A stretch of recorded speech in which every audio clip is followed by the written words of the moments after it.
And we're live. Thank you for joining us. This is Joy, who cannot stop laughing today. Today, I'm going to sit down with Joy and we're going to talk about relationships. This is my first YouTube video that I'm conducting an interview, so please bear with us. We're both a little nervous, but thank you for joining us today. I'm going to introduce Joy. Joy is an entrepreneur who focuses on inspiring and educating others on how to take control of their life through establishing healthy habits. Joy is an Arbonne health and wellness products independent consultant. Arbonne provides clean, safe, and beneficial products for everyone that can be used on a daily basis. Nutrition, skincare, bath and body care, they have a men's line, and baby care, all daily use products. Joy is passionate about inspiring and impacting young learners to become thriving, independent adults. Joy also offers services in her free time for caring for other people's pets in a safe and loving environment. Thank you for agreeing to be with me here today, Joy. It's an honor. Thank you. Thank you for joining me today. You're welcome. Thank you for having me. So real quick, I'm a certified life, relationship, and health coach. I guide people to bring about the change they want to see in their life. My purpose is to help individuals grow and improve their daily lives and health, cope better with life's challenges, reduce stress, and become their best, most authentic version of themselves. Okay, so your answers to the following questions that I'm going to ask you will provide me with valuable information to guide people towards maintaining and growing healthy relationships. We need relationships with other people for many reasons: for companionship, for encouragement, support, feedback, and insight. So thank you for the gift of your time. It really means a lot to me. I'm excited. Okay, so first, we're going to talk about what you really want in your relationship with others. I have questions to ask you, and I give you full permission to really dream about what you would like to happen in your life. What would make you the most happy and fulfilled in your relationships? Then I'm going to ask you questions about the problems you are experiencing in your relationships and give you full permission to really describe for me the problems that you are having and how it feels to have them. Tap into your emotions. Finally, I'll ask you questions about the blocks and challenges that you've had solving these problems. We'll have about 5 minutes for each part of the interview. Please answer each question without thinking too much. Just answer from your gut what comes up naturally. Are you ready to get started? I'm going to do the best I can. Okay, give it a second. We're good. Whew, okay, so wow. Good. All right. All ready to hear. Wow, that's impressive. And I don't think these are going to take 5 minutes. I think we're just probably going to roll, but I want you to take your time and answer the questions fully. Think about them. Just be yourself. So part 1 of our interview today is going to be about what you really want in your relationships. If I were to wave a magic wand and you could have everything exactly how you want it in your relationships, can you describe for me what that would feel like for you? That's a very good question. So to answer that, I would like my relationships to be surrounded by and based out of love, not love just for other people, but love for themselves. Because the more that we love ourselves, the better we can love other people. And love is the central language that even people who aren't speaking your language, don't know you well, that is really the central communication that no one has to say a thing. That's just the a presence that we have for each other. So loving is building people up.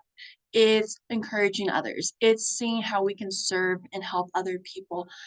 We It's about seeing that there's a need even before that other person's asking for that need to be uh,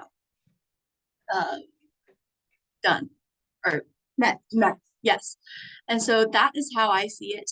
So how do I see it in the picture? How do I visualize it? For example, I went to a tea party, and it was for a Persian community in Albuquerque, New Mexico. And these women didn't even know me. I didn't even know their language, but they were embracing and being welcoming to me, regardless of who I was or what I looked like. And that's what I want other people to be like, is to just love people where they're at and to accept people for who they are and not to judge, put labels, or because there are so much negativity in this life, so many haters, so many people who will rather tear people down, and that's not what I want. We need more positive people in our lives, and at the people that have been positive to me, I want to be even more positive to other people that I will meet.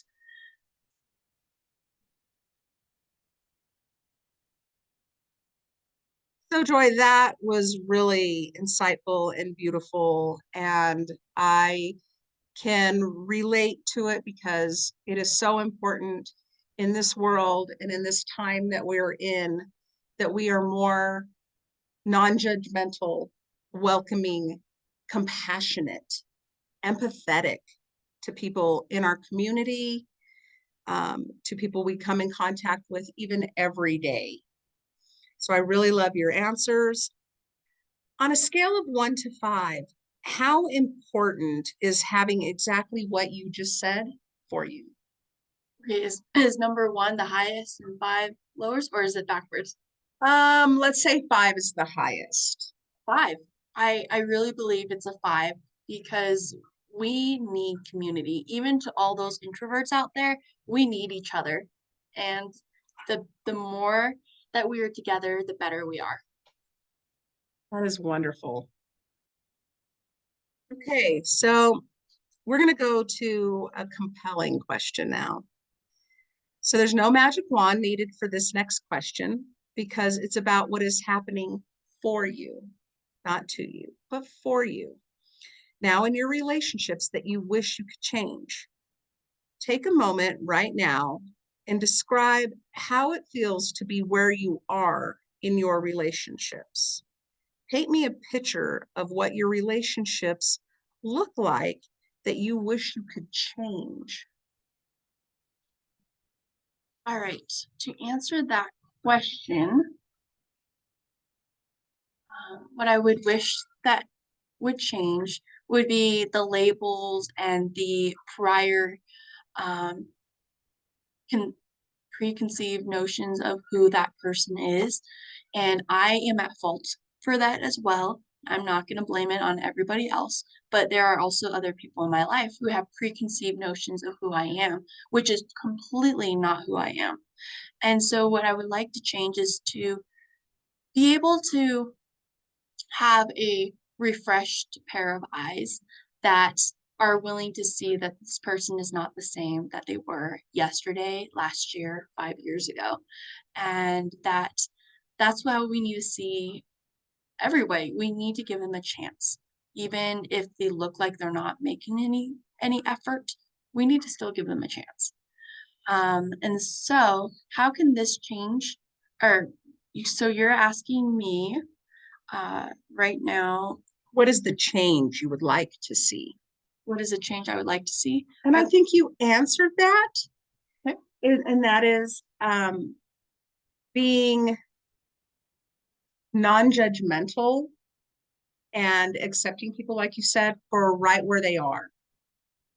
Um, not being stuck in our own personal limiting beliefs about people, Mhm. some of which came from society, some of which came from our upbringing, some of which comes from lack of knowledge or lack of experience. And so I think you did a great job with answering that question. And to paint that picture, I'm gonna be very vulnerable with you. My my relationship with my parents, my mom and dad, they adopted me, uh, years ago from China when I was 4, but I feel like our relationship has never been as good as it could be. Like, right now, we don't really talk a whole lot, but it's due to them thinking I am a certain way and the lack of knowing and understanding, and just like what Leanne said, that's what I wanna get better in, is to figure out how I can bridge the gaps and to build the relationship that's not as strong as it could be right now. Oh, thank you, Joy, for sharing that. And as just a side note, I am also adopted. Oh, really? So I think there's a little connection between you and I that we didn't even know we had. So cool. Okay, so we're going to go on to the last question, but I do have a couple extra bonus questions that I threw at the end for you. Alright. Our final discussion is going to be around any blocks or challenges of getting from where you are to where you want to be. Again, bridging that gap between where we stand on one side and who we want to be on the other side. Um, what have you tried to overcome in the problem in your relationship, whether it's with your mother, your parents, your friends, your partner, or just people you're trying to build relationships with?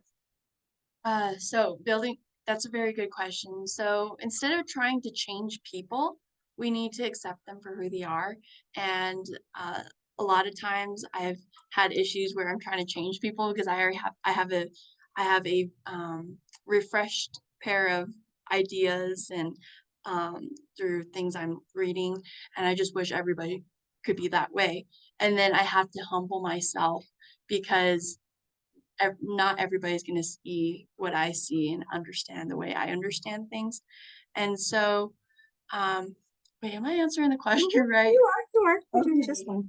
Um, and then also just being teachable and humble again, and accepting accepting people's different viewpoints as we all have different walks of life, and embracing it rather than shutting it down and putting a wall, because that's what's going to keep us from building relationships and building trust, because really relationships should not be based on everybody believes in what I believe, because that's not going to help us grow in the long run. We need to invite whatever someone has to share, even if we don't agree 100%, but that's what's gonna help us be more knowledgeable and be more empathetic and compassionate to other people. Did I answer that? You did. And I really love that answer. And it's something that in our short period of time of getting to know each other, that I really admire who I see in you because you are so open and accepting and you're hungry to learn and grow and develop. And most people are just, and I think we talked about this earlier when it was just you and I, people are very complacent in their lives. And you have stepped beyond your comfort zone. You want to learn more and you want to share what you learn. You want to share your passion, even though we all are on different paths. Um, Lack of knowledge really stops people. So even people who think I could never meditate, I can't be quiet. If they have someone who will take the time to teach them and listen, that's half the battle. Of course. There's this sage quote that I've heard over many years of my life as I'm young, but it says, "People perish for lack of knowledge." And so I well, people don't, like, literally perish, but they kinda die inside. They're Mhm. not think of us like a tree or a flower. If we don't allow the water and the sun and everything to nurture us, then we're gonna die. Thank you. That is beautiful. Can you share a few tips for building a quality relationship? Quality relationship, good question. Um, how can we give value to that other person? It's not about what we can get from them, but how can we give to them and give value and encourage them. And um, so bringing value could be just an encouraging word or without people asking and you already hear their circumstances because you're trying to practice being a good listener and you hear, oh, this person just got a root canal and maybe this person might need some soup or a really kind note. Just being proactive and not waiting to be asked is so important. Absolutely. How have you been in the past? And this is going to be our last question because I think it's really important when it comes to relationships, setting boundaries. That's a very good question. I am still learning how to set healthy boundaries as you guys will find out if you get to know me more, is I never will claim that I'm perfect and I have so much to grow.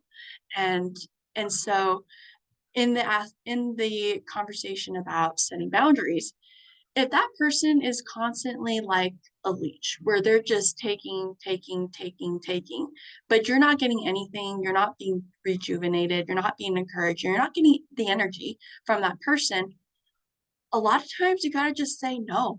Sometimes no is actually a really good answer. No may not be a permanent answer, but it may help that person who's doesn't even realize that they're taking advantage of you, that they are, and they're like, Joy used to always be here, but then now she's not. And that could give them an opportunity to open their eyes a little bit more to that awareness that what they are doing may not be a very healthy um, way of building on a relationship. And sometimes, yeah, saying no. Sometimes it's like, hey, I can't do this right now, even though you know in your head you could. Or also, this is the third, is a lot of people don't like confrontation. But guys, confrontation is not all bad. There's actually good things that have happened through confrontation. And so sometimes you have to, confrontation's good when you have a good confidence within yourself and you know who you are. And you say, hey, I just want to tell you, this is how I feel. This is how I feel when you're doing this. You're not coming accusational, but this is just sharing how you feel about the situation. Like, I feel like you're taking advantage of me when I'm doing this. I feel drained. Maybe I'm interpreting this wrong, and you just be vulnerable. Regardless of what the answers you get, don't take things personally. So hopefully that was a good answer for now. Absolutely. Absolutely. Building boundaries for me has always been something I've struggled with. So, having somebody who's much younger, who is learning these skills, is very empowering because you are learning that it is okay to not only say no to somebody else who is draining you and depleting your energy, but also how to say yes to yourself. That's good. And then just to add, what I really love about Leann is that I only met her, what, 2, 3 weeks ago, and I feel like we have a very good relationship already because I could show up, she's just so giving and so servant-hearted, and she just loves on anybody and everybody that comes to her. And I feel like we're both encouraging each other, and it's not like I'm taking from her. And if she feels like it, she needs to tell me and be like, "Oh, I'm so sorry, Leann. This is not what my this is not my intention." But when people are able to reciprocate what you give, it may not be like you give $10 and they give $10 money-wise, but people can give in different ways. So that's the unique thing about reciprocity. Reciprocity. Yeah, I can't say that word either. So it is. It is very important. We're about to run out of battery. Um, so that is going to end our interview for today. I want to thank you for spending so much time with me and for being so vulnerable. It is because of people like you that I get to continue doing what I love to do with a clear understanding of how I can be of greatest service to others. So thank you, Joy, for joining me today. I really appreciate you. Thank you. It's been fun.